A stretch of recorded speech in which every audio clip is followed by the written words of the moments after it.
Let's make some smoked St. Louis cut spare ribs with Honey Bourbon BBQ Sauce. It's rib time again, right around the holidays. I know a lot of people go for the turkey, the prime rib, things like that, but there are those people that love ribs at the holidays, whether it's Christmas, New Year's, and that's what we're doing today. Now I'm going to be doing 3 racks of these St. Louis cut spare ribs. If you don't know what St. Louis cut spare ribs are, imagine a full rack of spare ribs that are sort of trimmed off right here. You get sort of the rib tips. You might see them called riblets. You can actually buy those sometimes, and the ends squared off. So the rub I'm going to be using today on these 3 racks of St. Louis cut spare ribs is my Smoky Sweet Rub. I made a big batch of it the other day for something else, so we're going to use it on these ribs. And I'm not removing the membrane today. We are doing this easy style. A lot of surface moisture, don't need a binder. If you want to use one, go ahead.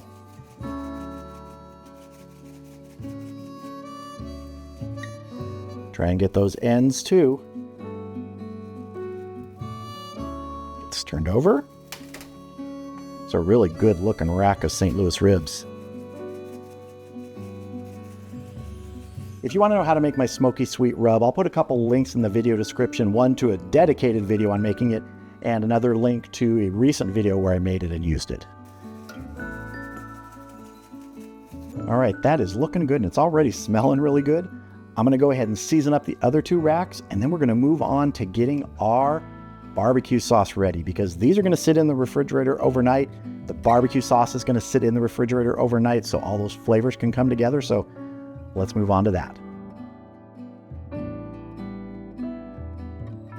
Now our Honey Bourbon BBQ Sauce, I'm going to be making in my saucepan here on my induction burner just so we can see it more easily. Now because we're using bourbon, which is an alcohol which can create a flame when it's exposed to heat and an ignition source, we're going to be mixing all the ingredients together, which really does almost eliminate that ability for it to flash and catch fire. But you always have to be careful with this.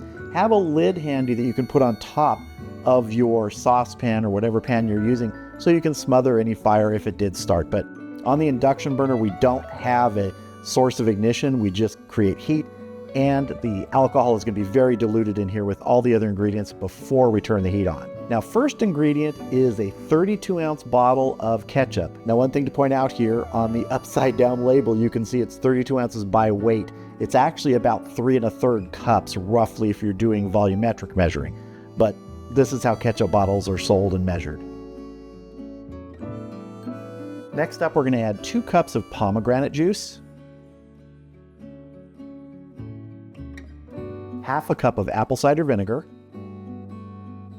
We're going to get our 1 cup of bourbon in here. We're going to add about 6 ounces of molasses. This is an unsulfured molasses. We're also going to add about a cup of honey.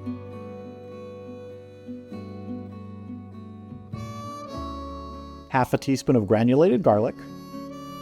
Half a teaspoon of a coarsely ground black pepper. Half a teaspoon of chili powder. And 1 teaspoon of kosher salt. Before I turn my heat on, I want to give this sort of a pre-mix. Kind of full in the saucepan here. We're not going to be boiling, so that's good. We're just going to be simmering.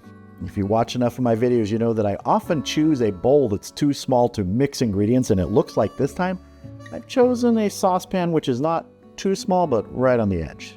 But we're making a good sized batch here. All right, I'm going to turn my induction burner on and just bring it up to the point where it's going to start to simmer. If you're doing it on the stove, same thing, medium, low heat, just to get it to that simmer, and then just adjust your heat until you keep it at that. And you're going to want to stir it every couple minutes because there's a lot of sugars in here, especially with the honey and the pomegranate juice. Ketchup can have sugar in it. So just get this pre-stirred, and let's turn on our heat. The induction burner has a fan, so you might hear that. And I'm going to bring this up to a simmer, like I said, and then we're going to let this simmer for about 20 minutes.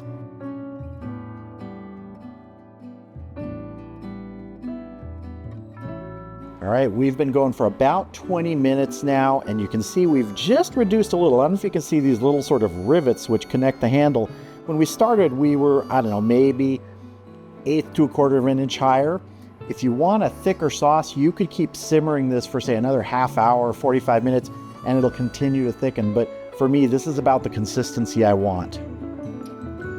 Looking good, nice and silky.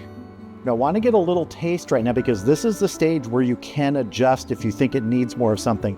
Let's say it's not sweet enough. You could add some brown sugar to this. I wouldn't add honey at this point. I would add brown sugar because it will dissolve more easily. But let's take a taste. Ooh, yeah, you're just getting that nice hint of the bourbon in there. The alcohol in it is cooking off. You'll have a residual amount of alcohol probably left over, but the majority of it will cook off after a certain amount of time, getting the great flavor in here. So what I'm going to do now is I'm going to turn this off, remove this from the heat. It's going to cool down. I'm going to put it in some jars. It'll go in the refrigerator overnight, and it's going to be great to get on our ribs tomorrow.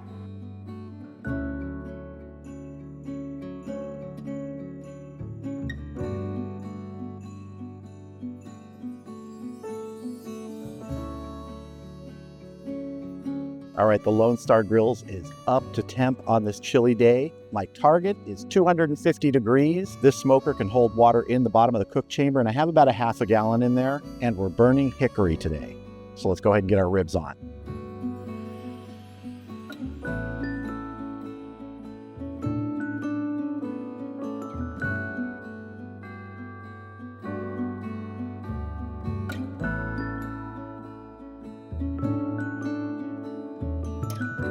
I don't know if you can see my breath. It's a little cool today. I mean, I'm not talking East Coast cool, I'm talking California cool. And even though it's cool, it's very dry, so we will come back in an hour and we're probably gonna spritz these. So I'll see you back here in about 60 minutes.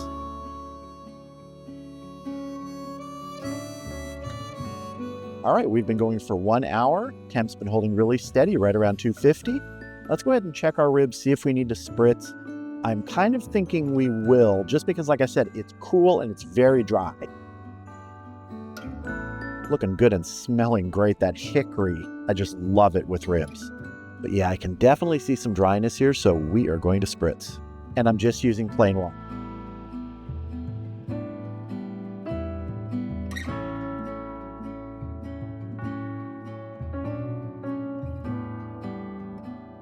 All right, we're going to get this closed up. We'll come back in another hour, check it again. I think we'll probably be wrapping somewhere around 3 hours, but we'll see. See you back here in a little bit.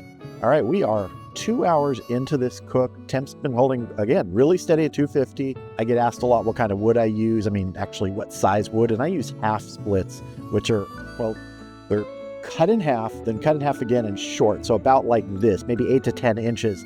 And I find that works really well in the fire management basket on the Lone Star Grill's offset. Really gives me a good consistent temperature, and each of those splits will last anywhere from 45 minutes to an hour at around the 250 range. So I've gone through about 4 splits now, 2 to get the base of coals going, and then another one for each of the hours we've been going. So let's go ahead and check our ribs and give them a spritz.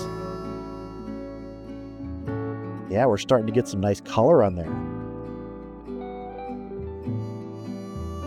Give them another spritz with our plain water.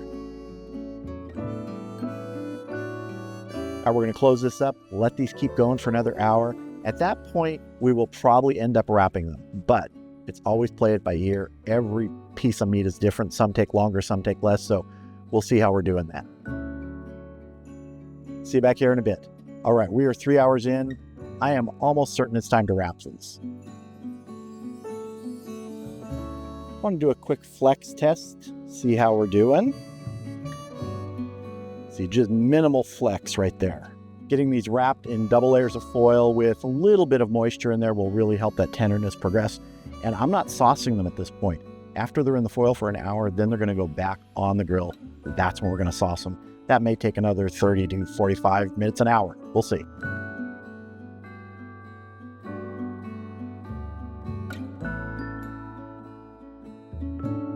A little bit of our spritzing liquid, plain water.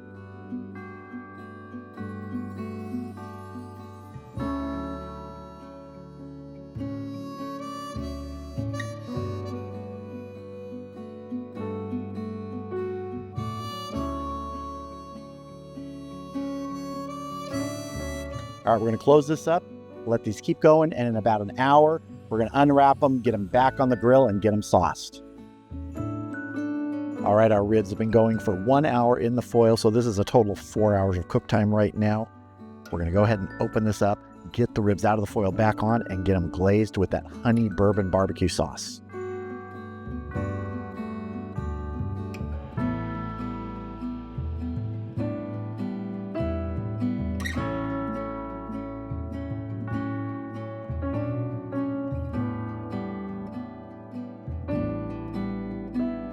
Some of our sauce on here.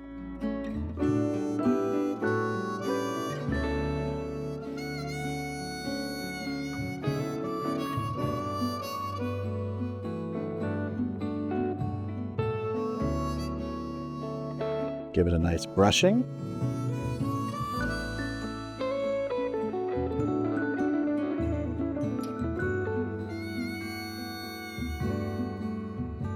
All right, we're gonna get this closed up, and by the looks of it, I'm thinking it's gonna take probably about an hour. So we'll come back in an hour, check these, probe them for tenderness. I think they'll probably be done, but we'll see.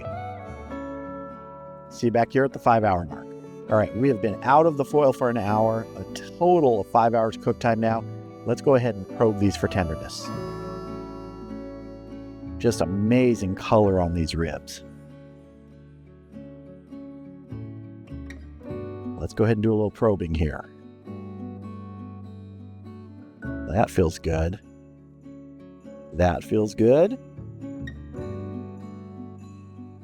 These are done. I'm going to get these off of here, get them into a foil pan. I'm just going to loosely cover it with foil and let these rest for about 15 or 20 minutes. Then we'll have a taste. So here it is, one of our racks of ribs.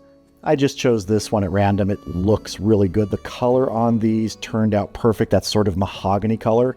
Now, I could glaze these with some more sauce. I've got plenty of it, but I think it did a good job just as is, not needing to add any at the end. So let's go ahead and cut a rib and have a taste. Now, to be safe, I'm going to flip it over so I can get right between the bones, because I always mess that up if I try and cut through in the top. And there's a chance I'll mess it up cutting through on the bottom. We're going to go right here. Let's see. Hey, I got one. Let's turn everybody back over. Nice rib, nice and juicy. Got a nice little smoke ring there. And I've said many, many times in videos that I've done of ribs, I prefer bite off the bone, not fall off the bone. I don't really want the meat to sort of just drop. I want to be able to bite it away. So let's have a taste.